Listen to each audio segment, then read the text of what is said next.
Olá, hoje eu, Lorena Palaoro, e minha dupla Matheus Gobi iremos apresentar o trabalho da matéria de Computação Aplicada em Engenharia de Produção 2 do IFES Campus Cariacica, cujo tema é Métodos de Mineração de Dados, Rede Neural do tipo Multilayer Perceptron. Bom, antes de dar início ao tema, é muito importante a gente saber um pouquinho e se situar no assunto sobre mineração de dados. Desde o surgimento de sistemas computacionais, um dos principais objetivos da organização tem sido o de armazenar dados. E aí, nas últimas décadas, essa tendência ficou ainda mais evidente com a queda dos custos para aquisição de hardware, tornando possível armazenar quantidades cada vez maiores de dados. E aí, dessa maneira, novas e mais complexas estruturas de armazenamento foram desenvolvidas. E aqui a gente trouxe alguns exemplos, como banco de dados. Essa segunda, se traduzir para português, significa armazenamento de dados, bibliotecas virtuais e também web, entre outras. Com o volume de dados crescendo diariamente, surge a seguinte questão: o que fazer com esses dados armazenados? Bom, trazendo aqui uma curiosidade para vocês, para quem não sabe, os satélites de observações da NASA, eles geram cerca de 1 terabyte de dados por dia. E algumas instituições privadas, por exemplo, elas mantêm repositórios com milhares de transações diárias de seus clientes. Ou seja, são muitos dados a serem armazenados. E essas técnicas tradicionais de exploração de dados, elas não são mais adequadas quando se trata de um grande número de dados a serem armazenados. E aí, com a finalidade de responder essa questão, surgiu por volta da década de 80 a famosa e chamada mineração de dados. Nós encontramos vários conceitos sobre mineração de dados, de diferentes perspectivas. E aqui a gente selecionou 3. A primeira é em relação à perspectiva estatística, onde diz que a mineração de dados é a análise de grandes conjuntos de dados a fim de encontrar relacionamentos inesperados e de resumir os dados de uma forma que eles sejam tanto úteis quanto compreensíveis ao dono dos dados.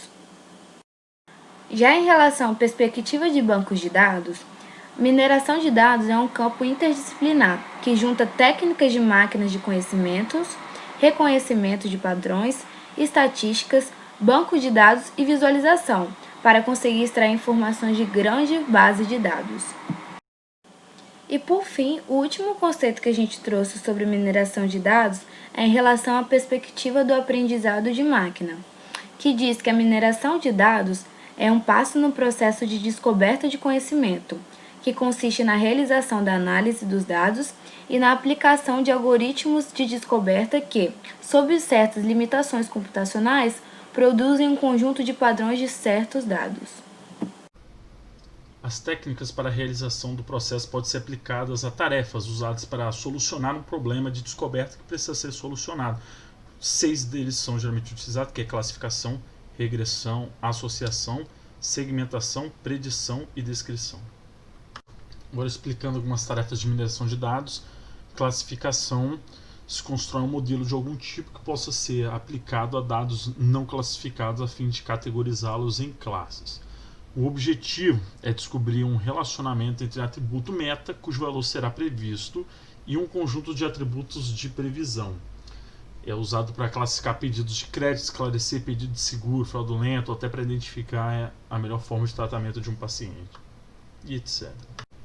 Regressão é usada para definir valor para alguma variável contínua desconhecida. Pode-se estimar o valor de uma determinada variável analisando seus valores das demais. É uma das tarefas mais utilizadas e importantes para o processo de mineração de dados e pode ser usado para estimar o número de filhos ou renda total de família, prever demanda de consumidor para novo produto, entre outros. A associação seria a tarefa que consiste em identificar quais atributos estão relacionados. É uma das tarefas mais conhecidas e utilizada devido ao seu resultado obtido. É bastante utilizada em cestas de compras para identificar quais produtos são levados juntos pelos consumidores. Determinar os casos onde um novo medicamento pode apresentar efeito colateral, identificar os usuários de planos que respondem bem à oferta de novos serviços e etc. Segmentação é a tarefa de agrupamento que visa identificar e aproximar os registros que são similares. processo de partição de uma população heterogênea em vários subgrupos ou grupos mais homogêneos. Essa tarefa difere da classificação, pois não necessita que os registros sejam previamente categorizados. Além disso, ela não tem a pretensão de classificar, estimar ou predizer o valor de uma variável. Ela apenas identifica os grupos de dados similares. Predição, a tarefa de predição é similar às tarefas de classificação e estimação, porém ela visa descobrir o valor futuro de um determinado atributo. Pode ser usada para predizer o vencedor de um campeonato, baseando-se em comparações estatísticas, predizer percentual que será aumentado de tráfego na rede se a velocidade aumentar, entre outros. E descrição é a tarefa usada para descrever os padrões e tendências revelados pelos dados. A descrição geralmente oferece uma possível interpretação para os resultados obtidos e é utilizado para tabular o significado e desvios padrão para todos os itens de dados, derivar regra de síntese, etc. Rede neural do tipo Multilayer Perceptron é um tipo de algoritmo de estimação de distribuição, AED, que são métodos evolutivos que utilizam técnicas de estimação de distribuição ao invés de operadores genéticos. AED são consequência de algoritmos genéticos sendo motivados pela deficiência desses, principalmente pela sua incapacidade de representar e manipular as dependências entre as variáveis. Este problema é conhecido como Linkage Problem. Diferentemente dos algoritmos genéticos comuns, que utilizam operadores de recombinação e mutação para gerar novos indivíduos da população, os algoritmos de estimação de distribuição fazem uso de informações extraídas do conjunto de soluções promissoras presentes na população daquela geração. Uma maneira de utilizar a informação global sobre um conjunto de soluções promissoras é estimar sua distribuição e usar essa estimativa para gerar novos indivíduos. E aí, entre os métodos de mineração de dados, a gente tem o Multilayer Perceptron, que é uma rede neural com uma ou mais camadas ocultas com um número indeterminado de neurônios. A camada oculta possui esse nome porque não é possível prever a saída desejada nas camadas intermediárias. Aqui abaixo a gente tem uma imagem que vai ilustrar esse método. Mas afinal, o que é rede neural? É uma técnica que tem origem na psicologia e na neurobiologia. Ela consiste basicamente em simular o comportamento dos neurônios. Na área da inteligência artificial, criou-se um modelo computacional de um neurônio, como vocês podem observar abaixo, onde os sinais de entrada são representados pelo vetor x, que é o x1, x2, x3 até xn. E eles podem, por exemplo, corresponder ao pixel de uma imagem. E aí, ao chegarem nos neurônios, eles são multiplicados pelos pesos sinapáticos. E aí, são representados pelo vetor w, que é esse w1, w2. Nessa multiplicação, eles geram um valor z, que é denominado potencial de ativação. O valor de z, que também é denominado como potencial de ativação, é representado por essa expressão, no qual x corresponde ao vetor de entrada dos neurônios e w os pesos sinapáticos. O termo adicional b, que a gente não viu ainda, ele provê um grau de liberdade a mais, que não é afetado pela entrada dele nessa expressão, e ele corresponde aos viés. E esse valor de z, ele passa por uma função matemática de ativação, que é essa aqui, como vocês podem observar na imagem abaixo. E aí, com isso, ele produz o valor final de saída dos neurônios, o y. De maneira geral, uma rede neural ela pode ser vista como um conjunto de unidades de entrada e saída conectados por camadas intermediárias, e a cada ligação possui um peso associado. Durante o processo de aprendizado, a rede ajusta esses pesos para conseguir classificar corretamente um objeto. Vale ressaltar que essa é uma técnica que necessita de um longo período de treinamento, porque ela é de difícil interpretação. Também é importante frisar que não é possível identificar de forma clara a relação entre a entrada e a saída de neurônios. Mas aí, em contrapartida, as redes neurais elas conseguem trabalhar de forma que não sofram de maneira alguma com os valores errados, e elas também são capazes de identificar padrões para os quais nunca foram treinadas. Aqui nós trouxemos para vocês um exemplo Aqui a gente trouxe um exemplo de outro diagrama, né? Agora voltado mais para a parte do nosso conteúdo, que é o Perceptron Multicamadas. Aqui, como vocês podem observar, a gente tem as camadas de entrada. Aqui a primeira camada neural escondida, representada aqui. A segunda camada neural escondida. E por fim, a gente tem a camada neural de saída. Diferente do Perceptron e do Underline, onde existe apenas um único neurônio de saída, representado aqui nessa imagem, a MLP ela pode relacionar o conhecimento com vários neurônios de saída. Como a gente mostrou anteriormente nesse exemplo, aqui a gente tem 2 neurônios de saída, mas ela pode relacionar o conhecimento com vários. O algoritmo de aprendizado da MLP é chamado de Backpropagation. Esse algoritmo, ele remete àquele ditado, não é errando que se aprende? Ou seja, ele consiste basicamente em calcular o erro entre o que a rede achou que era e o que de fato é. Por exemplo, era gato e ela achou que era cachorro. Tá aí o erro. E aí vai recalcular o valor de todos os pesos, começando da última camada e indo até a primeira, sempre tendo em vista diminuir esse erro. Erbos, em 1974, foi um dos primeiros a propor o uso desse método de aprendizado na Universidade de Harvard, por meio do seu teste de doutorado, que traduzindo significa, além da regressão, novas ferramentas de previsão e análise das ciências comportamentais. Parker, em 1985, redescobriu as técnicas utilizadas por Erbos no relatório do MT, que traduzindo significa lógica de aprendizagem. Bom, e até então, as pesquisas e principalmente os créditos eram dados a Rumelhart, e aos outros membros do grupo do processamento paralelo e distribuído. O algoritmo de aprendizado da MLP, o Backpropagation, ele é composto de 4 passos.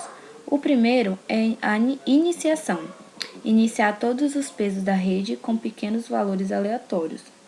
Em seguida, a gente tem um passo 2, que é a ativação, fornecer dados de entrada à rede e calcular o valor da função de erro obtida ao comparar com o valor de saída esperado. O terceiro passo é treinar os pesos, calcular os erros dos neurônios das camadas de saída oculta, calcular a correção dos pesos e atualizar os pesos dos neurônios das camadas de saída e oculta.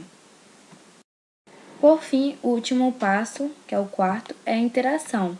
Vai repetir o processo a partir do passo 2, até que satisfaça o critério de erro.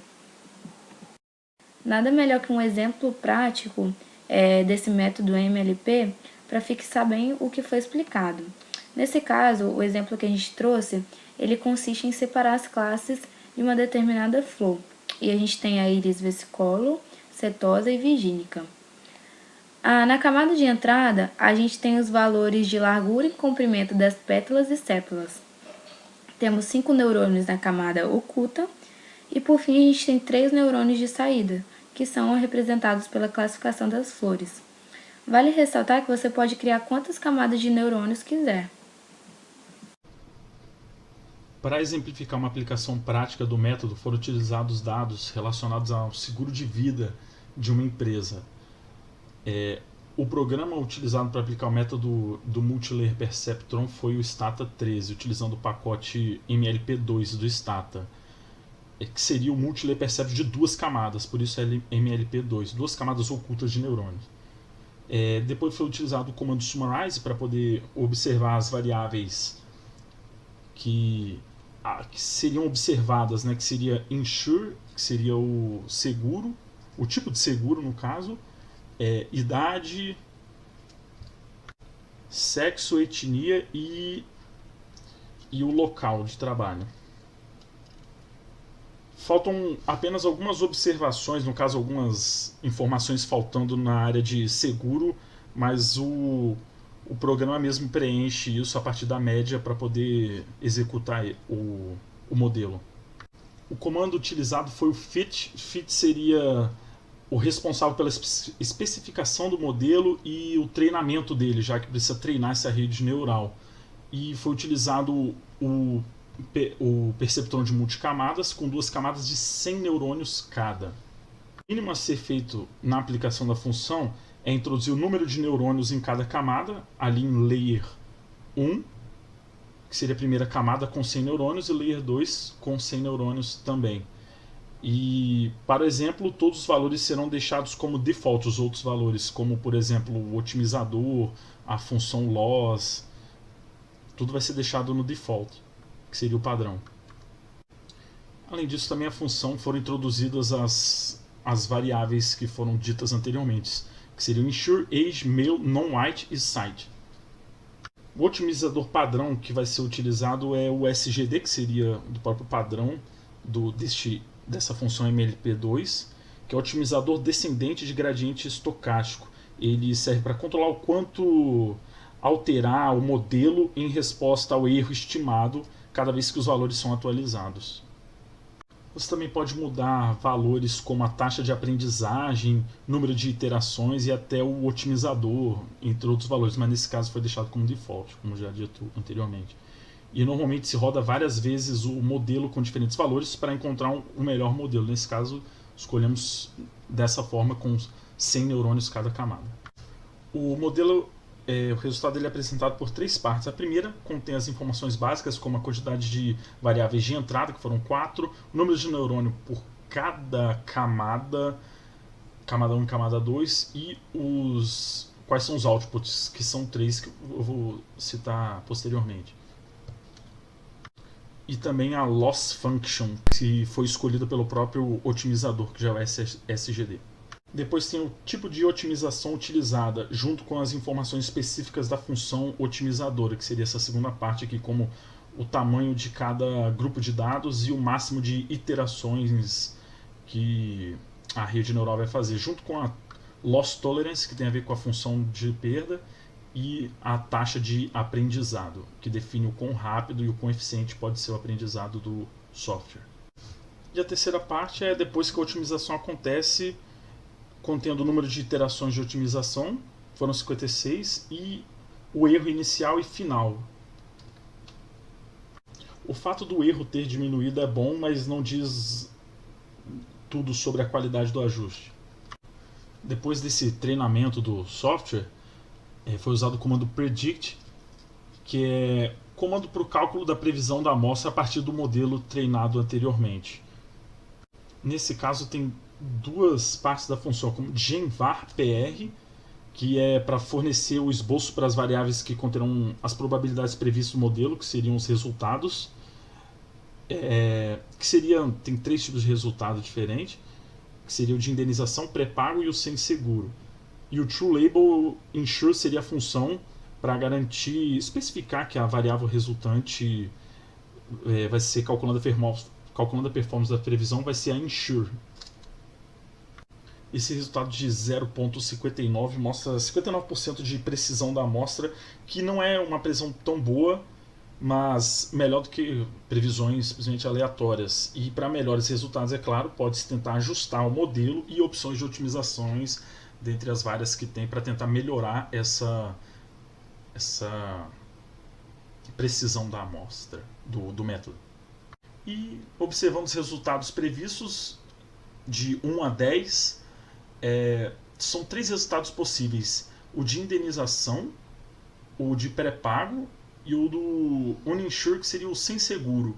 De acordo com as variáveis fornecidas, alguns resultados, tirando 5 e o 8 que nem foram calculados, tiveram resultados satisfatórios a partir da previsão de maior probabilidade fornecida pelo método e pelo treino da rede neural. A interpretação dos dados se dá pelo maior probabilidade de acontecer o tipo de seguro de acordo com as variáveis dadas por cada número, por cada variável, por cada pessoa.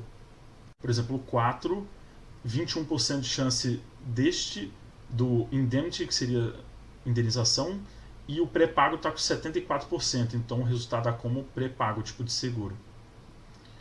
E é assim que funciona o método, pelo menos no Stata. E é claro que existem outros modelos a serem utilizados, menos neurônios talvez, outro tipo de otimizadores poderiam dar resultados diferentes, melhores ou piores do que esse, só testando para ver qual seria o melhor. E foi isso, espero que tenham entendido e muito obrigado.